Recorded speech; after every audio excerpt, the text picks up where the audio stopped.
This is Unboxing, a segment of the show where Jessica and I explore some of the more nuanced elements within the worlds of games and brews. There are a lot of cogs and gears that turn within both of these great passions, and we cover them here by unboxing them.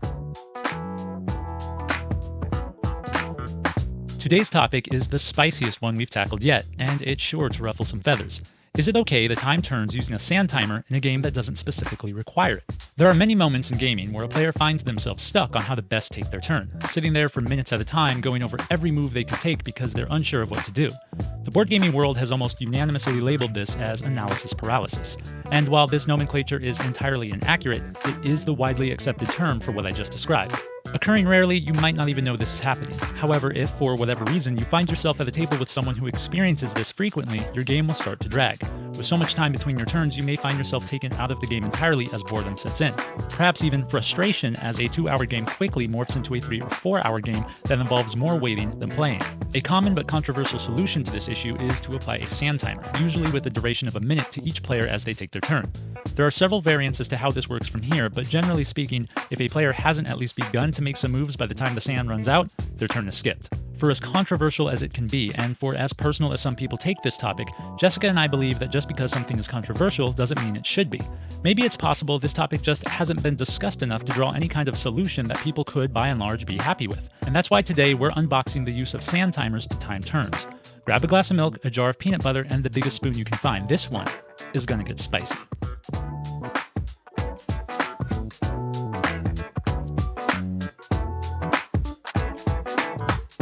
So I just want to start this conversation off with this. Analysis paralysis is a term I completely disagree with when it comes to applying it to the board game world.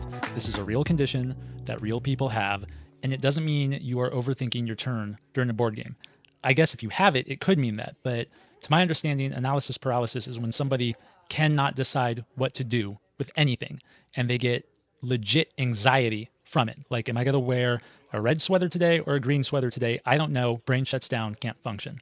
That's not what's happening at the table when people are having a tough time making up their mind about what they want to do. At least not usually. Not usually. So I have a problem with the term analysis paralysis also because it's like a blanket statement, because it depends on what we're talking about too. Are you just overthinking? Are you an analytical person? Were you not paying attention when it wasn't your turn? Like, what's going on that makes you stall out? That blanket term really bothers me because then you can't actually have real conversations, because when you call it something that's an actual condition, people are afraid to touch it because they don't want to, make it look like they're punching down or whatever. And so then you can't talk about it, and then you end up looking really unpopular like we're probably about to because of this conversation. So just to be super clear, when we're talking about analysis paralysis, we're not talking about the medical term. No, not at all. And you have to be able to differentiate, because then it makes this conversation about sand timers a little more palatable, I think. If you just think about it from a practical standpoint, it's less controversial, I think, of a conversation to have. The hard thing about this issue is that people take it personally. They take it very personally. People feel attacked.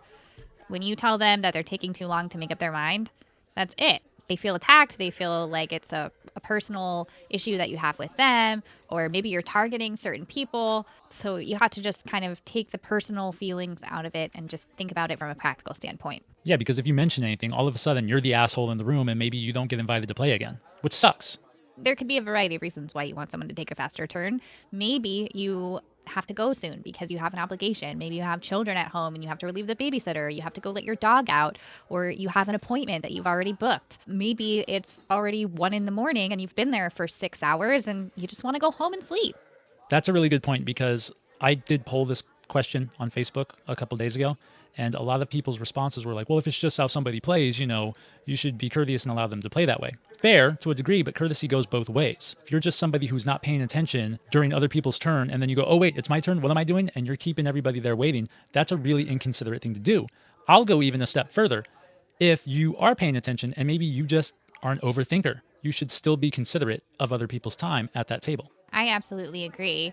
But it's tricky because sometimes you don't know how long it's going to take you to figure out what you're going to do. And sometimes things change at the last minute and you have to reorganize your strategy. And that makes total sense. But if you're consistently taking 20 or 30 minutes for every turn, or that's probably that's an exaggeration. But yeah. If you're taking a long time every time and it's just because you're just inconsiderate of the people around you, then you have to start to wonder, are those people going to want to keep coming back and playing with you? And really, because these are my friends, I want to play with them, but I want to have a more enjoyable experience. I think maybe we should backtrack a bit. I think it all comes down to what type of game night do you want to have? Do you want to have more of like a laid-back setting where the game is kind of just like the thing that gets people at the table and you guys are talking and bullshitting around? Those are fun nights. If you want to have that type of game night, then yeah, somebody taking too long, it doesn't really matter because everybody's chit-chatting. But if you want to have a more serious game night, I think you should let that be known. And I think you should choose who you play with accordingly because not everyone can play that way. Yeah, well, and I think it depends on, well, I mean, for me, for example, it depends on what point in the night we're at, right? At the beginning of the night, I have a lot more social energy. I can play more thinky games that take a really long time or whatever. But if it's 11 at night and I've been socializing for many hours and it can be really draining, and towards the end of the night, maybe all you really have in you is Yahtzee. Right. So that opens up this conversation now, I think, a lot better than it does when people take it personally. So now we can start to ask, sand timing the turns. Is it a good idea in order to avoid some of these issues that we've laid out? Well, I think it's not a black and white answer, right? It's going to depend on the circumstances of your game night and the people who are there. I think it needs to be a consensus from the group. Well, let's break down some pros and cons. You keep a good pace and flow of the game. And this is something that gets rather overlooked when it comes to board games, and it kind of perplexes me. Every game, by its very nature, has a rhythm to it. I don't care if you're talking about football or if you're talking about golf. For whatever reason, though, board gaming seems to abandon the idea of pace and rhythm in a game. And pace and rhythm in a game, as somebody who's played many games in sports, it's very important. Like, you'll know this, most sports have a clock. Soccer, football, hockey, they all run on a clock. And baseball or tennis, they don't run on clocks, but there's a general kind of unwritten rule. Everyone knows, let's keep the game flowing. Let's keep it moving. That's why a baseball batter has to call time when he's at the plate if he needs to readjust. He calls time even though there's no clock. Why? Because he's interrupting the rhythm.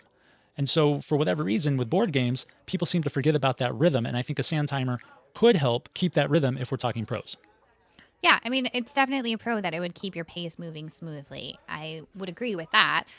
I just think that, I don't know, how much would it mess up the rhythm, though, if people aren't able to finish their turns? That's where the con starts coming in.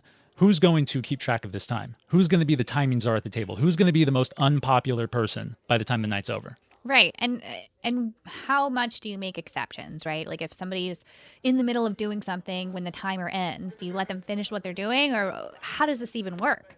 And let's also not forget probably the most obvious thing, the person who's on the clock, it's crunch time. And not everyone can deal with that kind of pressure. And if you're trying to have a laid back experience and all of a sudden somebody's like, you got a minute, go. Most people are going to their brain's going to fry. And they're just going to be like, I don't know, fuck, fine, skip me, I don't care. And now everyone's bitter. Right, because now your game's not complete because you skipped a turn and now it's all messed up. I think it makes more sense in a longer game. Like 1 minute seems silly. Something that's going to be that quick, you shouldn't need to time people, even if there is some variance in how long they take. But if you have, say, a 5 or a 10-minute timer on a game that's more thinky, maybe not 10 minutes. That's a long time. I'll tell you what I think is a good idea. Like personally, the sand timer, I'm against it. I think it creates more problems than it solves them. Even though I do like rhythm, I do like pace, I think it shouldn't be overlooked when it comes to board games. The sand timer really sucks because it creates a new type of pressure that's not fun. You still want to have fun. Unless it's a built-in mechanic of the game. Exactly. What I think would be a good idea, what somebody on Facebook suggested, is more like a chess clock where everyone starts the game with a certain amount of time, and every time it's your turn, you hit the button and it counts down. And then once you get to 0, you can, come up with what happens to that person. Maybe they lose points or whatever. But everyone starts with, 30 minutes worth of turn time. And then so on turns where you have to think a little more, you can take more time. And then other turns, you don't have to take as much time.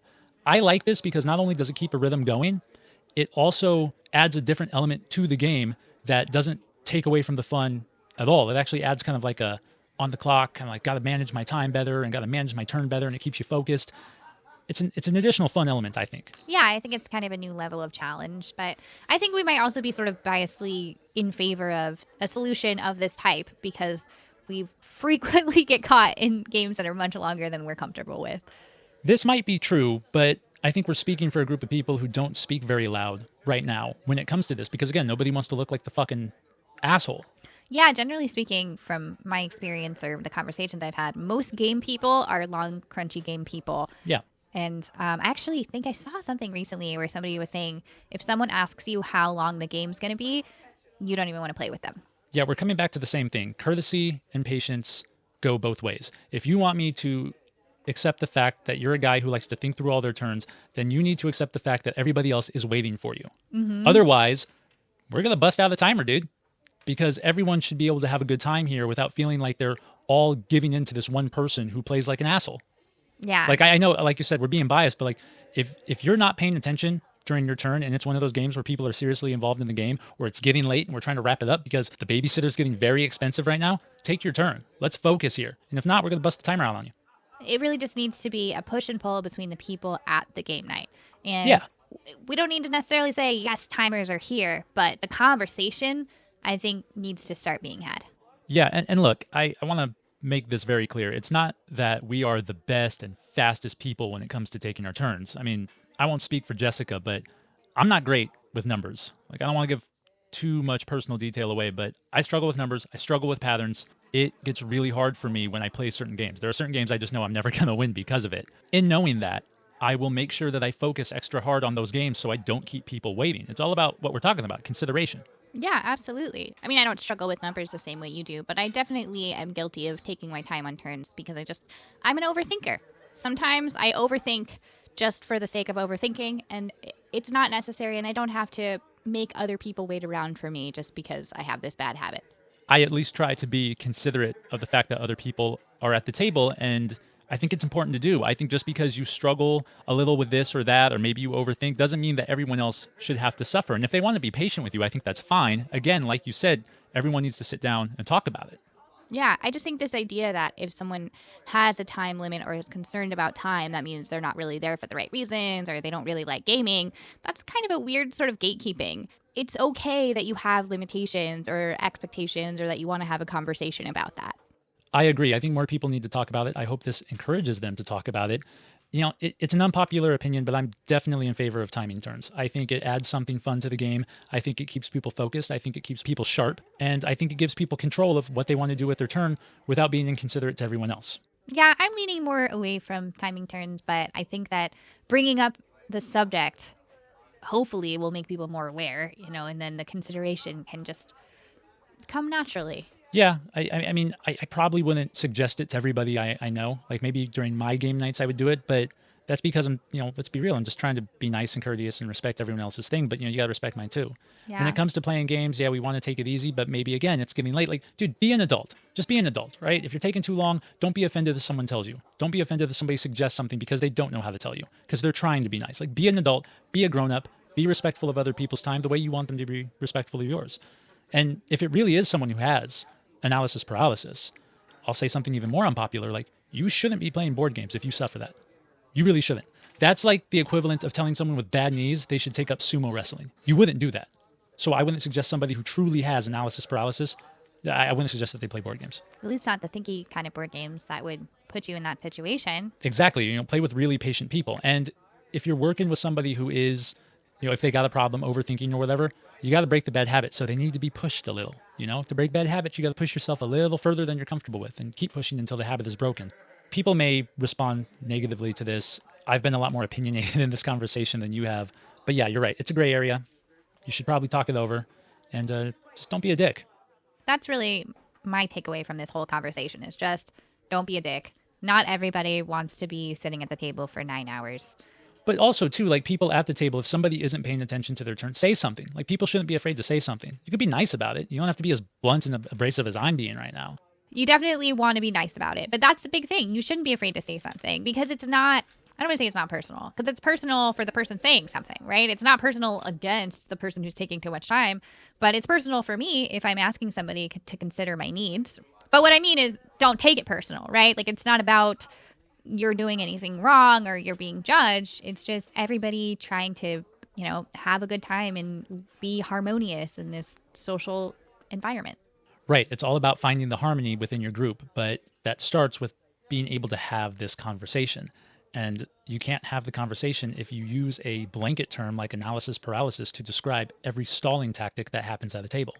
Yeah, you really have to be specific and direct and clear and honestly personal. I feel like the conversation needs to be personalized to the people and the game and the situation at hand. Without taking it personally, as Jess alluded to and said already. Yeah, personalized, but not personal. I think it's important in this space that we don't alienate our peers and our friends for having different preferences.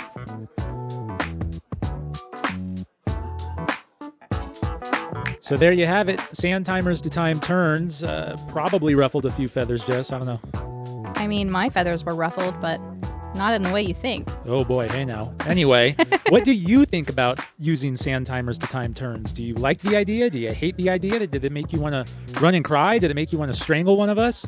Do you like the chess timer idea better? Let us know in the comments from wherever you're listening. Keep the conversation going and see how many enemies you can make. And join us next week when we talk about Taverns of Tiefenthal, a modular dice drafting deck builder, and we're pairing it up with a beer from the world's oldest brewery out of Germany. And it should be delicious and a lot of fun.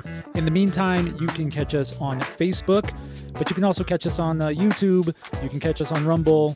Like us, follow us, subscribe, and of course, tell your friends. That's what helps us out the most. And if you feel like you want to leave a review, 5 stars only. Or, you could be honest about your 5-star opinion. Oh, yes, what Jessica said. All right, that's it. We're out of here. We'll catch you next time. Bye-bye.